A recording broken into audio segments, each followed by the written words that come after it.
Hello, everyone. Welcome to what I'm calling Terror Tuesdays.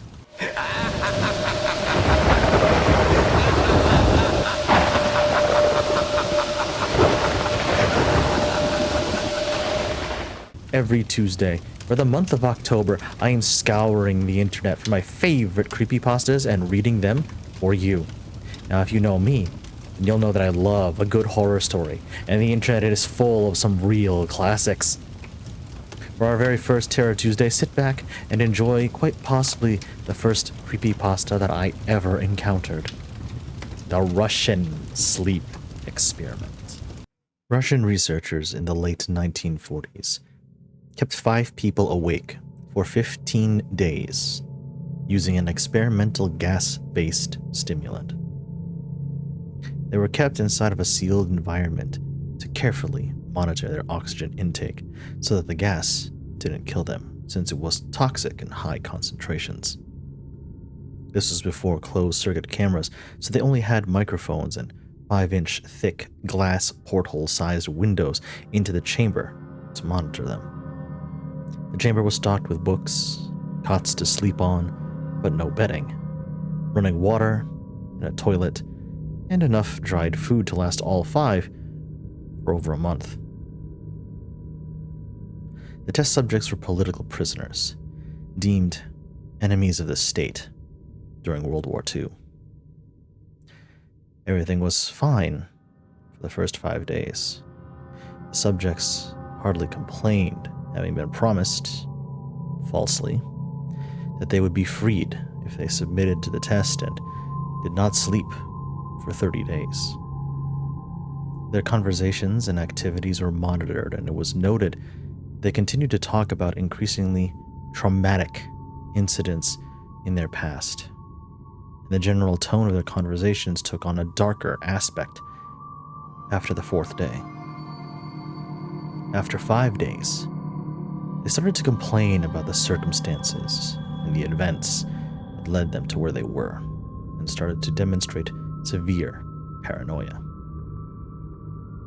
They stopped talking to each other and began alternately whispering into the microphones and one-way mirrored portholes. Oddly, they all seemed to think that they could win the trust of the experimenters by turning over their comrades, the other subjects in captivity, with them. At first, the researchers suspected that this was just an effect of the gas itself. After 9 days, the first of them started screaming. He ran the length of the chamber, repeatedly yelling at the top of his lungs for 3 hours straight. He continued attempting to scream, but was only able to produce occasional squeaks. Researchers postulated that he had physically torn his vocal cords. The most surprising thing about this behavior is how the other captives reacted to it, or rather, didn't react to it. They continued whispering into the microphones until the second of the captives started to scream. The 2 non-screaming captives took the books apart, smeared page after page with their own feces, and pasted them calmly over the glass portholes. Screaming promptly stopped, and so did the whispering into the microphones. After 3 more days passed, the researchers checked the microphones hourly to make sure that they were working, since they thought it impossible that no sound could be coming with 5 people inside. The oxygen consumption in the chamber indicated that all 5 must still be alive.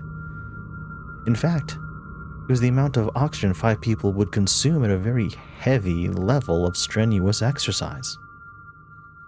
On the morning of the 14th day, the researchers did something they said they would not do to get a reaction from the captives. They used an intercom inside the chamber, hoping to provoke any response from the captives they were afraid were either dead or vegetables. They announced, "We are opening the chamber to test the microphones. Step away from the door and lie flat on the floor, or you will be shot. Compliance will earn one of you your immediate freedom. To their surprise, they heard a single phrase in a calm voice respond. "We no longer want to be freed." Debate broke out amongst the researchers and the military forces funding the research. Unable to provoke any more responses using the intercom, it was finally decided to open the chamber at midnight on the 15th day. The chamber was flushed of the stimulant gas and filled with fresh air, and immediately voices from the microphone began to object. 3 different voices began begging, as if pleading for the life of loved ones, to turn the gas back on. The chamber was opened and soldiers sent in to retrieve the test subjects. They began to scream louder than ever, and so did the soldiers once they saw what was inside. 4 of the 5 subjects were still alive, although no one could rightly call the state that any of them were in life. The food rations past day 5 had not been so much as touched. There were chunks of meat from the dead test subject's thighs and chest stuffed into the drain in the center of the chamber, blocking the drain and allowing 4 inches of water to accumulate on the floor. Precisely how much of the water on the floor was actually blood was never determined. All 4 quote-unquote surviving test subjects also had large portions of muscle and skin torn away from their bodies. The destruction of flesh and exposed bone on their fingertips indicated that the wounds were inflicted by hand, not with teeth as the researchers had initially thought. Closer examination of the position and angles of the wounds indicated that most, if not all of them, were self-inflicted. The abdominal organs below the ribcage of all 4 test subjects had been removed. While the heart, lungs, and diaphragm all remained in place, the skin and most of the muscles attached to the ribs had been ripped off, exposing the lungs through the ribcage. All the blood vessels and organs remained intact. They had just been taken out and laid on the floor, fanning out around the eviscerated but still living bodies of the subjects.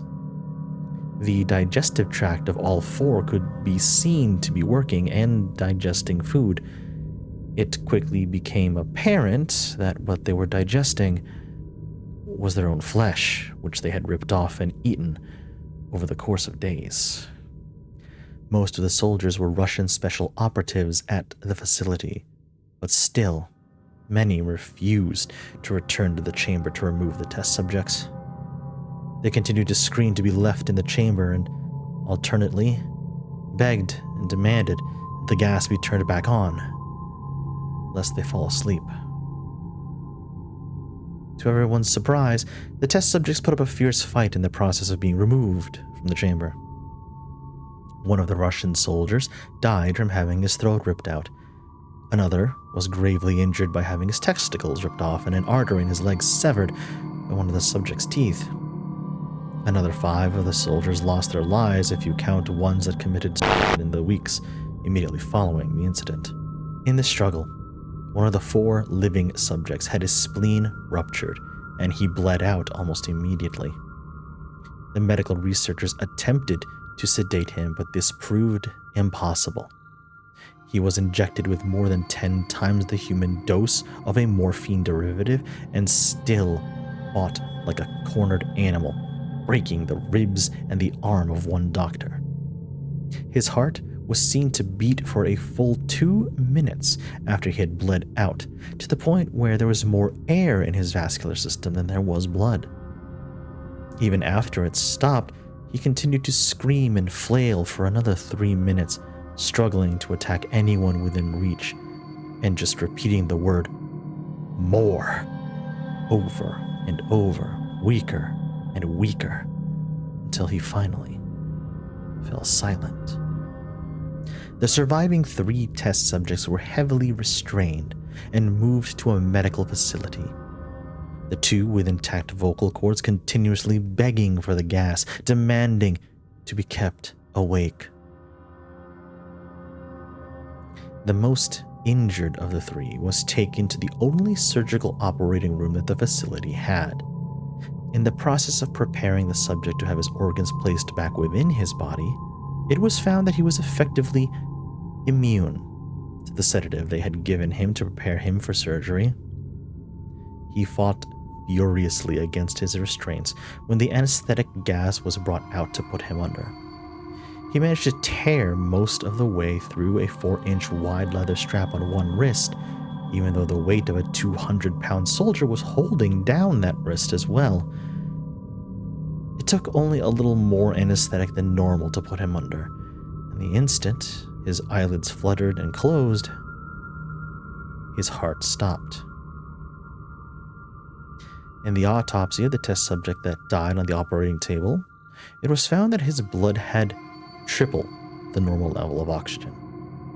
His muscles that were still attached to his skeleton were badly torn, and he had broken 9 bones in his struggle to not be subdued. Most of them were from the force his own muscles had exerted on them. The second survivor had been the first of the group of 5 to start screaming.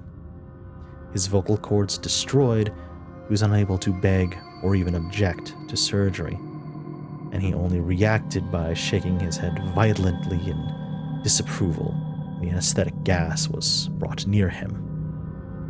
He shook his head yes when someone suggested, reluctantly, that they attempt the surgery without the anesthetic, and he did not react for the entire 6-hour procedure of replacing his abdominal organs and attempting to cover them with what remained of his skin.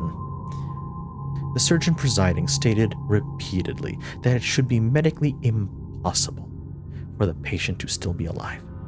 One terrified nurse assisting the surgery stated that she had seen the patient's mouth curl into a smile several times when his eyes met hers. When the surgery ended, the subject looked at the surgeon and began to wheeze loudly, attempting to talk while struggling. Assuming this must be something of drastic importance, the surgeon had a pen and a pad fetched so that the patient could write his message. The message was simple: keep cutting. The other 2 test subjects were given the same surgery, both without anesthetic as well, although they had to be injected with a paralytic for the duration of the operation. The surgeon found it impossible to perform the operation while the patients laughed continuously. Once paralyzed, the subjects could only follow the attending researchers with their eyes. The paralytic cleared their system in an abnormally short period of time. They were soon trying to escape their bonds again. The moment they could speak, they were again asking for the stimulant gas. The researchers tried asking why they had injured themselves, why they had ripped out their own guts, and why they wanted to be given the gas so badly. Only one response was ever given: I must remain awake. All 3 subject restraints were reinforced, and they were placed back into the chamber, awaiting determination as what should be done with them. The researchers, facing the wrath of their military benefactors for having failed the stated goals of the project, considered euthanizing the surviving subjects.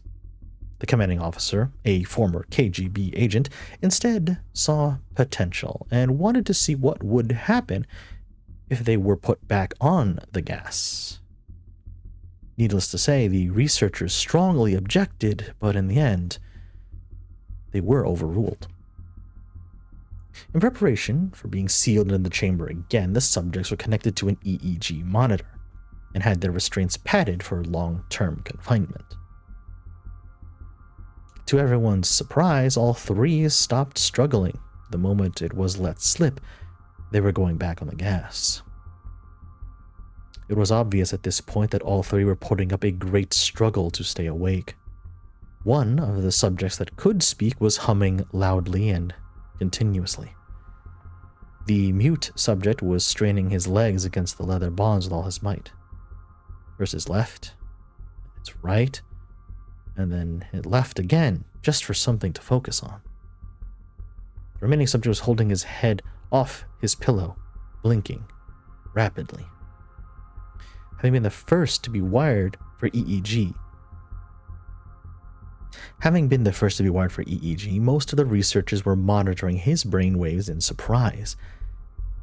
They were normal most of the time, but sometimes they flatlined inexplicably. It looked as if he was repeatedly suffering from brain death before returning to normal. As they focused on papers scrolling out of the brainwave monitor, only one nurse saw his eyes slip shut at the same time his head hit the pillow. His brainwaves immediately changed to that of a deep sleep, and then flatlined for the last time, as his heart simultaneously stopped. The only remaining subject that could speak started screaming to be sealed in now. His brainwaves showed the same flatlines as the one who had just died from falling asleep. The commander gave the order to seal the chamber with both subjects inside, as well as 3 researchers. One of the named 3 immediately drew his gun and shot the commander point blank between the eyes, and then turned the gun onto the mute subject and blew his brains out as well. He pointed his gun at the remaining subject, still restrained to a bed, as the remaining members of the medical and research team fled the room. "I won't be locked in here with these things, not with you!" he screamed at the man strapped to the table. "What are you?" he demanded. "I need to know." The subject smiled. "Have you forgotten so easily?" The subject asked. "We are you. We are the madness that lurks within you all, begging to be free at every moment in your deepest animal mind. We are what you hide from in your beds every night. We are what you sedate into silence and paralysis when you go to the nocturnal haven where we cannot tread." The researcher paused. Then, aiming at the subject's heart, he fired. The EEG flatlined as the subject weakly choked out. "So nearly free." Hey everyone, thanks for sticking around to the end of the video. I just want to shout out the lovely Dragonborn ranked channel members that you see on the screen now. If you like what I do, hit that sub button and ring the bell, and support the channel by becoming a channel member today. See ya!